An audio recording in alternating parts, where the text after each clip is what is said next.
Halo, bertemu lagi dengan saya Alvan Pujolaksono. Saat ini kita ada di video kedua yang akan membahas mengenai workshop dasar teknologi XR untuk Metaverse. Oke, langsung saja. Kita kemarin sudah mempelajari di video sebelumnya mengenai penjelasan apa itu Metaverse, lalu kira-kira seperti apa perkembangannya ke depannya ketika masuk di industrinya, maupun untuk skema dalam pembelajaran. Nah, untuk detail kali ini, saya akan menjelaskan mengenai beberapa tahapan workshop Metaverse kita kali ini. Dalam satu course itu, kita akan mulai dari yang pertama, ada 6 tahap.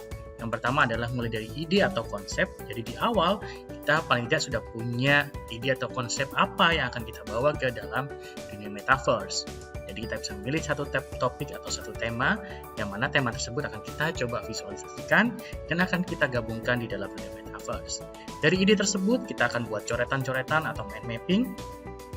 Lalu selanjutnya, dari ide yang sudah kita rencanakan atau kita rancang, kita akan visualisasikan menjadi gambar 3 dimensi maupun 2 dimensi. Lalu di tahap ketiga adalah hasil 3D tersebut bisa kita publish. Setelah kita publish, lalu kita akan masuk ke tahapan pembuatan avatar di dunia Metaverse. Lalu di tahap kelima adalah bagaimana kita membuat sebuah room atau ruangan atau space di dalam Metaverse. Lalu setelah itu kita akan bisa share atau kita bagikan ruang yang sudah kita buat. Kita bisa melakukan invite atau kita bisa undang teman-teman rekan-rekan kita atau siswa-siswi kita ke dalam ruang Metaverse kita yang akan digunakan bisa untuk pembelajaran, bisa juga digunakan untuk virtual exhibition atau pameran virtual dan lain sebagainya. Jadi di sini sudah ada 6 tahapan.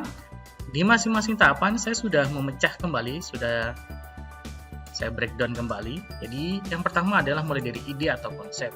Nah, ide atau konsep ini kita bisa menggunakan coretan di kertas. Jadi kalau kita sudah punya ide banyak apapun, referensi bisa kita coret, kita buat tulisan di kertas, ataupun kita juga bisa menggunakan aplikasi mind map seperti itu. Nah, dari ide atau konsep tersebut, dari coretan-coretan tersebut, kita bisa lanjutkan ke dalam visualisasi 3D. Di dalam visualisasi 3D di sini kita bisa menggunakan yang pertama aplikasi yang paling mudah adalah Paint 3D. Nah, di Paint 3D kita sudah membuatkan satu kompilasi video utuh untuk step by step bagaimana memvisualisasikan ide atau topik kita atau gagasan kita ke dalam bentuk 3D. Di level berikutnya ada menggunakan Blender 3D, tapi ini materinya agak terlalu berat karena cukup kompleks aplikasinya dan ini merupakan aplikasi profesional, termasuk juga dengan 3D Max maupun SketchUp.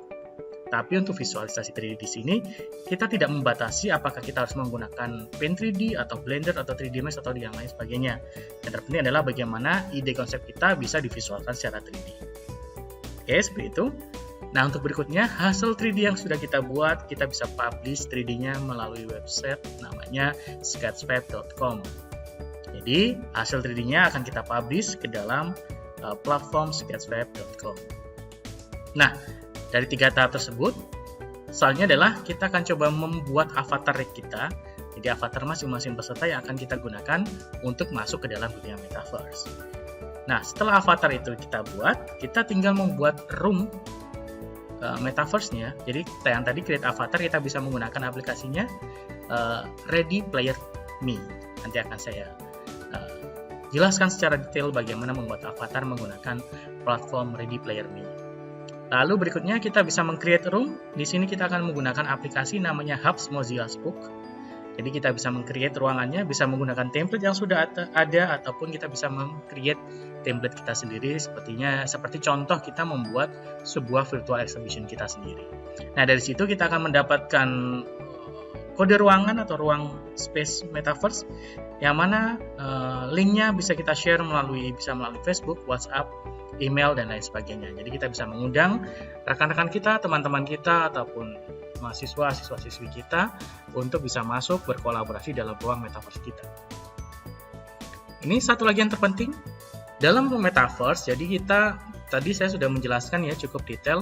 Sebenarnya Metaverse di sini tidak hanya bisa diakses dengan menggunakan kacamata atau headset VR.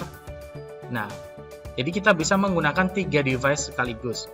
Jadi kalau kita seumpamanya di tempat kita belum memiliki headset VR, ya kita bisa menggunakan laptop. Kita juga bisa menggunakan smartphone untuk masuk. Ataupun kalau sudah ada Oculus atau headset VR-nya bisa Oculus, bisa menggunakan HTC Vive atau merek-merek yang lain. Nah, ini cukup bagus juga karena imersinya akan pasti berbeda. Tapi intinya adalah di dalam metaverse sendiri itu tidak terpatok kita harus menggunakan kacamata atau VR headset.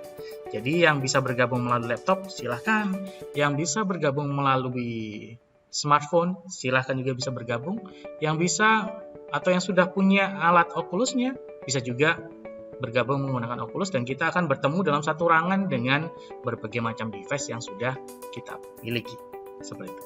Nah, mungkin itu sedikit overview singkat yang akan kita laksanakan selama satu course pelatihan di sini, Metaverse untuk pemula. Nah, untuk lebih detailnya kita akan masuk ke sesi berikutnya sesuai dengan tahapannya. Terima kasih.